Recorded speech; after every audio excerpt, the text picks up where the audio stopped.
আসসালামু আলাইকুম সবাইকে। আমি আনিকা তাসনিম। আজকে তোমাদের সামনে হাজির হয়েছি একটি এক্সপেরিমেন্ট নিয়ে। তা হলো শব্দ কিভাবে আসলে পরিচালিত হয় আমরা সেই জিনিসটা দেখব। তো আমাদের বেসিক্যালি কাজ হলো যে আমরা কোনো একটা মাধ্যমের মাঝে দিয়ে তরঙ্গ সঞ্চালন করব। এবং তরঙ্গ, তোমরা তো জানো যে তরঙ্গ আসলে দুই প্রকার হতে পারে, সেটা অনুদৈর্ঘ্য হতে পারে আবার অনুপ্রস্থ হতে পারে।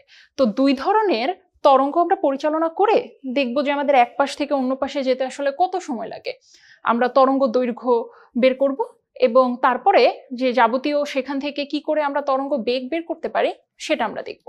তো আমাদের এই পুরো এক্সপেরিমেন্টটা করার জন্য লাগবে হচ্ছে একটা স্লিঙ্কি। এই জিনিসটা খুব ইন্টারেস্টিং। এই জিনিসটা একটার সাথে একটা এত কনজেস্টেড ওয়েতে লাগানো যে ওয়েভ খুব দ্রুত পাস হতে পারে এবং খুব ভালোভাবে এই ওয়েভগুলোর সঞ্চালনটা দেখা যায়। তো আমাদের এই ওয়েভ এক জায়গা থেকে অন্য জায়গায় যেতে কি পরিমাণ সময় লাগবে সেটার জন্য লাগবে একটা স্টপওয়াচ এবং এই স্লিঙ্কির দৈর্ঘ্য পরিমাপ এবং তরঙ্গ দৈর্ঘ্য পরিমাপ করার জন্য আমাদের লাগবে একটি মিটার স্কেল। তো এবার আসো আমরা একটা কাজ করি, আমরা একটু থিওরিটাকে বুঝে আসার চেষ্টা করি। তো চলো আমরা একটু দেখি যে স্লিঙ্কের মাধ্যমে আমরা কিভাবে তরঙ্গ বেগ নির্ণয় করতে পারি। তো এই দেখো, এটা একটা স্লিঙ্কি। এই স্লিঙ্কিতে আসলে কি হয়, আমরা যখন এই স্লিঙ্কির উপর একটা ফোর্স অ্যাপ্লাই করি তখন ওয়েভ যায়। তো ওয়েভগুলো কিরকম করে যেতে পারে, সে কথার কথা এইভাবে একটা ওয়েভ যেতে পারে। তোমরা জানো যে এই ধরনের ওয়েভকে আমরা বলে থাকি হচ্ছে অনুপ্রস্থ তরঙ্গ। তো এই যে অনুপ্রস্থ তরঙ্গ, এই অনুপ্রস্থ তরঙ্গের মধ্যে কি আছে বলতো, একটা তরঙ্গ শীর্ষ বা ক্রেস্ট এবং একটা তরঙ্গ পাদ বা একটা ট্রাফ আছে। তো আমরা একটা হাইয়েস্ট পয়েন্ট থেকে আরেকটা হাইয়েস্ট পয়েন্ট পর্যন্ত যে দূরত্বটা পাই সেটাকে আমরা বলি হচ্ছে ল্যামডা বা তরঙ্গ দৈর্ঘ্য। ওকে, খুব ভালো কথা। তো সিমিলার জিনিসটা যদি আমরা অনু দৈর্ঘ্যের জন্য দেখি তাহলে আমরা কি দেখতে পাবো, আমরা দেখতে পাবো যে প্রথমে কিছু দূর প্রসারণ হওয়ার পরে দেখা যাচ্ছে যে ওয়েভের একটা সংকোচন হচ্ছে। তখন দেখা যায় যে কণাগুলো খুব কনজেস্টেড ওয়েতে থাকে। তো এরপরে আবার প্রসারণ হয় এবং কিছু প্রসারণ হওয়ার পরে আবার দেখা যায় যে আবার সংকোচন শুরু হয়। এই যে প্রসারণ এবং সংকোচন, এদের মধ্যবর্তী যে দূরত্বটা সেটাকে আমরা বলে থাকি অনুদৈর্ঘ্য। যে তরঙ্গ আছে তার জন্য যে তরঙ্গ দৈর্ঘ্য সেটা। তাহলে আমাদের আসলে টার্গেট হচ্ছে দুইটা।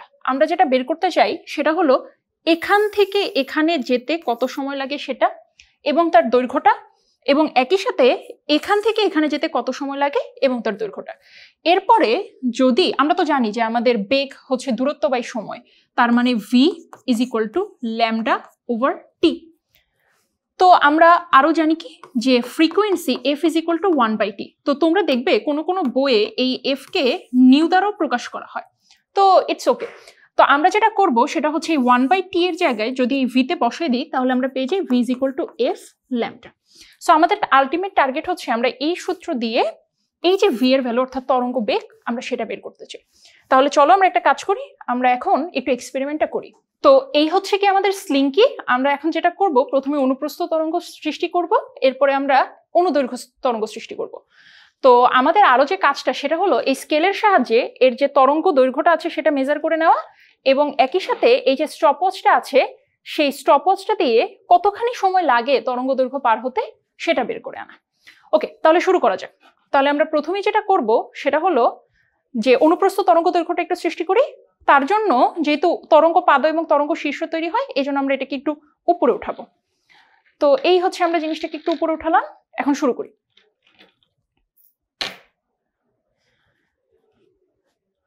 তাহলে আমরা দেখতে পাচ্ছি আমাদের তরঙ্গ দৈর্ঘ্যের অর্ধেক হলো 41 সেন্টিমিটার।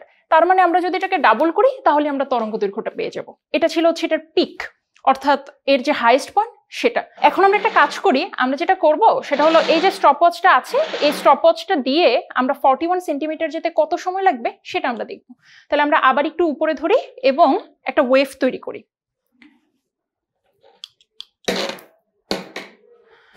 তো আমরা দেখলাম যে আমাদের এই ওয়েভটা যেতে 0.38 সেকেন্ড দরকার পড়েছে।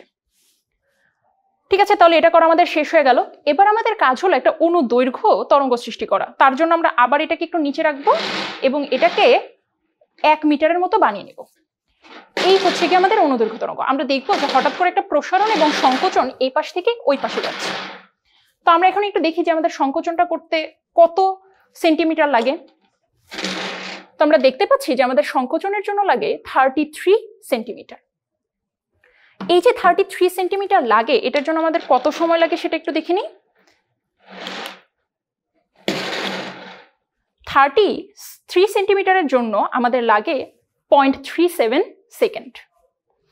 তো এই জিনিসগুলো যে আমরা পেয়ে গেলাম, এখন চলো এগুলো দিয়ে আমরা একটু বেগটা বের করার চেষ্টা করি। তো আমরা তো দেখলাম যে কিভাবে আসলে আমরা এক্সপেরিমেন্টটা করতে পারি। আমরা দুইটা জিনিসের জন্য এক্সপেরিমেন্ট করেছি, একটা অনুপ্রস্থ এবং অন্যটা হচ্ছে অনুদৈর্ঘ্য। তাহলে আমি আমার টেবিলের এই রোতে লিখবো হচ্ছে অনুপ্রস্থ নিয়ে, আর এই টেবিলে লিখবো হচ্ছে অনুদৈর্ঘ্য নিয়ে। তাহলে দুই কেসেই আমরা স্প্রিং এর দৈর্ঘ্য কিন্তু রেখেছিলাম 100 সেন্টিমিটার, অর্থাৎ 1 মিটার, কারণ আমরা মিটার স্কেল ব্যবহার করেছি এই কারণে। তো এই যে 100 সেন্টিমিটার স্প্রিং এর দৈর্ঘ্য, তার জন্য আমরা তরঙ্গ দৈর্ঘ্য কি কি বের করেছি? প্রথমটা 41 সেন্টিমিটার এবং পরেরটা 33 সেন্টিমিটার। তো এগুলোতে তো এসআই ইউনিটে নিতে হবে, এই জন্য আমরা এগুলোকে মিটারে নিয়ে যাই।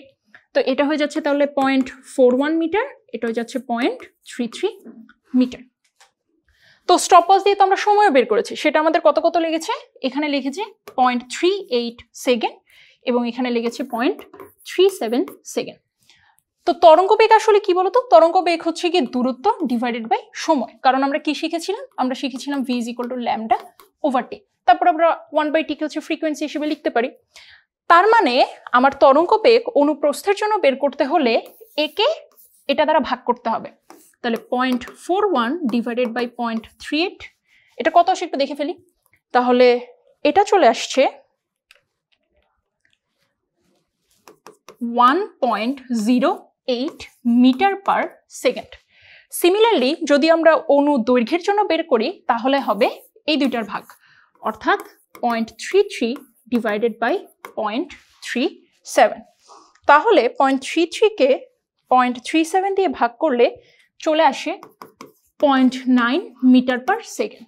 তো আমরা যদি একটু খেয়াল করি তাহলে দেখব যে এটা হচ্ছে 1.08 আর এটা 0.9, অর্থাৎ এরা বেশ কাছাকাছি। তো আমরা যখন এরকম অনুপ্রস্থ বা অনুদৈর্ঘ্য তরঙ্গ সৃষ্টি করব তখন দেখব যে এদের বেগ প্রায় সমান হয়ে যায়। তো আমাদের এই এক্সপেরিমেন্টটা বেশ ছোট ছিল, আশা করি তোমরা বুঝতে পেরেছো যে কিভাবে আমরা অনুপ্রস্থ এবং অনুতরঙ্গ দৈর্ঘ্য তরঙ্গ সৃষ্টি করে কিভাবে আমরা বেগ বের করতে পারি। তো এই যে আমাদের যে শব্দ চলে, আলো চলে, বিভিন্ন জায়গাতেই আসলে তরঙ্গের বেগগুলো দরকার পড়ে। যেমন তোমরা যদি কখনো বৃষ্টিতে বজ্রপাত দেখো তাহলে দেখবে যে আগে আলো দেখা যায়, এরপরে হচ্ছে শব্দ শোনা যায়, বাজের যে শব্দটা সেটা পরে হয়।